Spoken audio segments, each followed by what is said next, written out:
Hey guys, welcome to today's video, and we are going to be doing a quick catch-up on my Thousand Sons and Demons project. So for those that are following my Instagram, you'll know that I've got a Demons army on the go.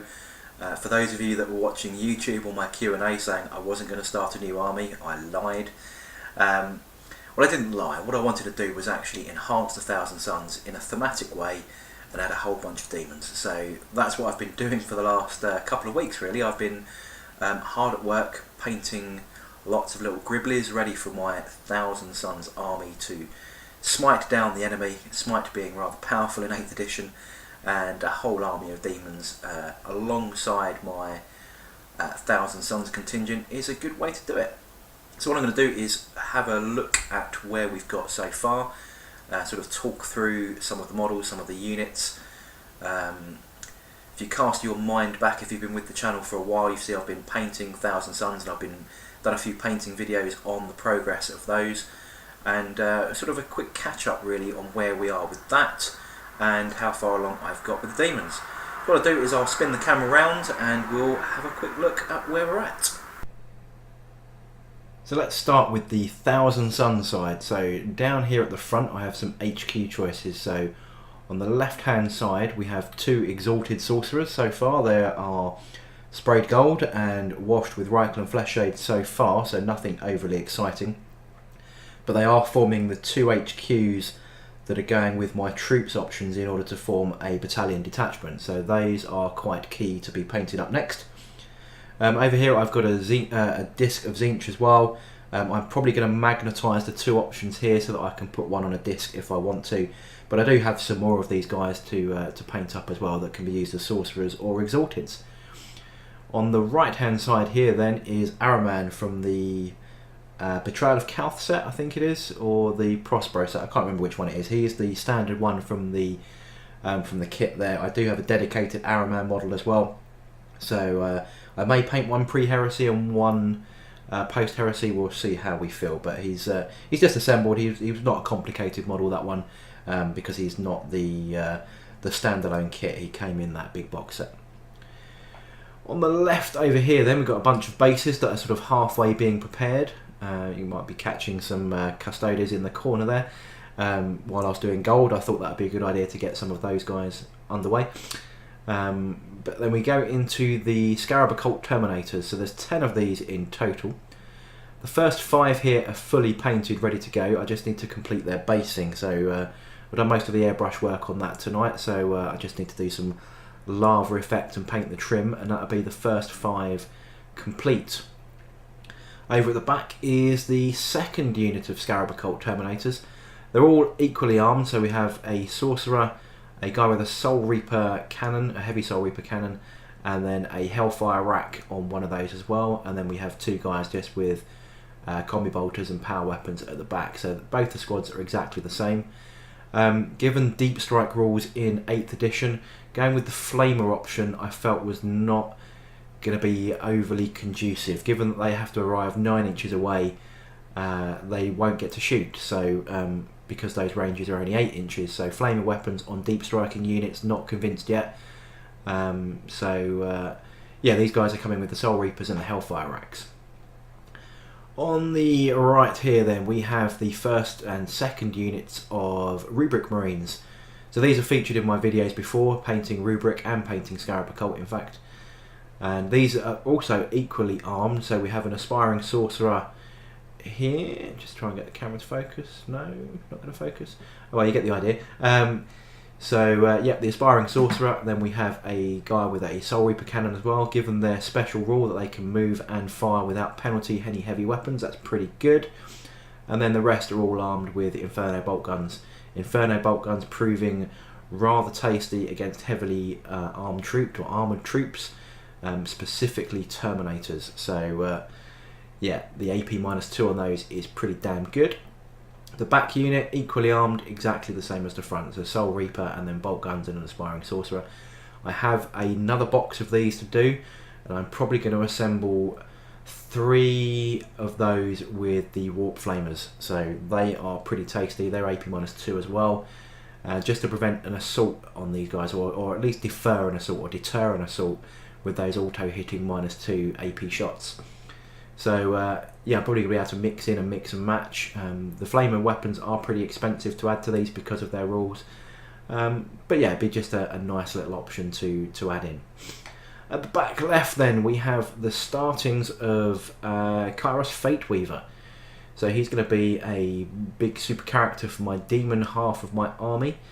I do have a Lord of Change that's going to be coming soon. I just bought some second-hand models through a Facebook trading group, so I'm going to have a Lord of Change to complement Kairos. In games I probably could have got away with either or. I mean, they both look almost the same apart from two heads and a slightly different paint job. But I'm a bit of a perfectionist, is that the right word? I like WYSIWYG, I like things to be as they should do. So I'll be having both of those, Kairos and the Lord of Change.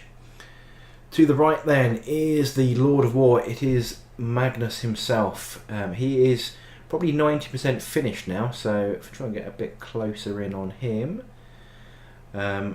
all the horns and claws have still got to be completed on him, and the bit of dreadnought basing that he comes with, it's a Space Wolf dreadnought base as part of that. So other than that, and then the staff over on the right hand side, I've still got to do the flamey ball bit of staff, and then that will be him complete. So not really much more to do on that guy. So starting at the front then, we have a Herald of Tzeentch right at the very front. He's going to be on foot at this stage. He is a character under 10 wounds, so he can't be targeted, so he'll be supporting and adding his abilities, a bit more smite, a bit more strength to other fellow demons. Fairly bog standard type of guy for the demon HQs, keeping points down. Behind him we move into the babies of the army. These are the Brimstone Horrors. Now this is 2 units of 20, but for the meta, if anyone's familiar with demons, every time these guys cast smite, which they can do on a single dice with a roll of 5+, one of them dies. But because you can take horrors in any kind of combination, whether they be pink, blue or brimstone, you can nominate which model casts the power. So all you've got to do is add a single blue horror into a unit of brimstones, and then you don't lose any. So the idea is you run 19 brimstones, or even 29 if you're playing bigger games, and add a single blue horror, keeping the unit as cheap as chips. Good objective takers, they carry a 4+ invulnerable save because they have the demon rule for a 5+, and for Tzeentch they have the ephemeral form rule, which is +1 to your save. So these guys rock a 4+ invulnerable save. So these are a hard to shift little unit. They're not particularly tough. They're like strength 1, toughness 3 or something ridiculously low. But they are casting smite and they are 2 points each, so they are a bit of a bargain when it comes to demonic armies. That may change in the FAQ because people are beginning to kind of cotton on to this minor bit of abuse, I would say, but for now they're really quite cool little models. These are all fully painted now, so following the mighty Lord Duncan Rhodes painting guide, that's how I followed for those. Yep, that covers those. Behind those then we move into Blue Horrors. So at the moment I have 20 assembled, 3 are fully painted, just to test the scheme out really. Not sure how I'm going to be using those, if I'm going to be using them, other than sort of buffing brimstones. But for completion purposes and making the army quite big and bulky, they're good for building out your troops options to make sure you get full complements in your detachments, to make sure you can push for brigade style detachments where you need to carry an awful lot of troops. Behind those then we have a unit of 10 pink horrors. Now these are also fully finished. Try and zoom in a little bit. So yeah, 10 pink horrors. They are the slightly bigger brothers of this lot.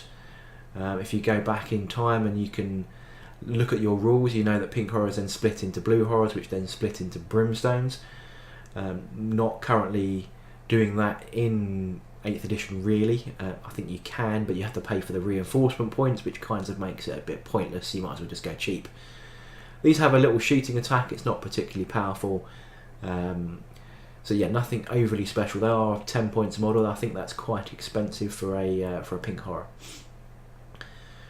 Over here at the back then we have 2 chariots. So the first one is going to be another Herald. Herald at, I think he's only rocking 8 wounds, so he's double the power, or double the effectiveness of this guy. So he carries more strength, more toughness. His Seeker carriers also have a bunch of attacks, so actually he increases his attack count by 6 because of the Screamers that are in front of him. But yeah, still only 8 wounds, so he still can't be targeted as a character. Even though he's on this massive base, he can't be picked out, which is pretty powerful. And not that many more points to include him. On the right of him then is going to be an Exalted Flamer on Chariot. Not sure whether that was the optimum build, but I think it looked quite pretty. And as you can see, there's an empty base there. I'm going to be building another one of these. I'm probably going to go with another Herald, and then stick with the Exalted Flamer, which is this guy that fires basically mini las cannons. So he fires D3 24-inch range las cannon stacked weapons. But on his own, he's a character. So if you keep him on foot, he's a character, can't be picked out. So you've got a las cannon dude that can't really be shot if you screen him with these little dudes. So yep, another pretty powerful dude. On the back right hand side, we have 9 more Screamers. I've used 5 in an army so far to quite a good effect, because when they fly over and advance in the same turn and fly over an enemy unit, any 6s times by the number of models in the unit is a mortal wound. So you sacrifice your combat. They are quite nasty in combat with a big bite, but flying over causing mortal wounds is pretty cool. And then just in front of those we have another Exalted Flamer dude. He's going to be on foot. Basically the Chariot kit allows you to make a Herald on foot down here, and an Exalted Flamer on Chariot over there, or the Herald on Chariot and then the Exalted Flamer on foot. So you've got a double kit really to mix and match your build. And then just in front of those are a bunch of regular Flamers, Flamers of Tzeentch.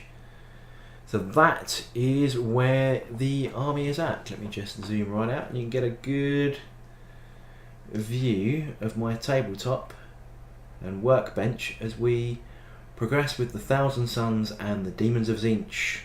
So there we go, that's the update on the Thousand Suns and the Tzeentch Demon army so far. Kind of sprawling already, and as you can see I'm working on multiple units at the same time. Normally as paint dries or washes dry or anything like that, or I've got airbrushing going on with the bases and so on, you feel free to check out my lava base guide on how I'm basing these this army, so it's all uniform across both forces. So I've now got enough to be able to field Thousand Suns pretty much on their own, and Demons pretty much on their own as well. But so far I've had one game combining the two against the Deathwing army. The Deathwing army didn't survive. Didn't record that game, but it was pretty messy. Deathwing aren't the best in 8th edition right now, mainly due to the fact they can't all deep strike in match play. Half of the army has to walk across the board, which means half of those Terminator units are walking, which means they're not going to be part of the fun whilst the front lines are getting smashed. So I did try them out to great success really, so I'm looking forward to giving them another go against something a bit more mean, maybe a bit more useful. Certainly against a Grey Knights army would be quite fun. 2 psychic armies trying to cancel each other out and see where we get to. But yeah, that's the update on this particular project.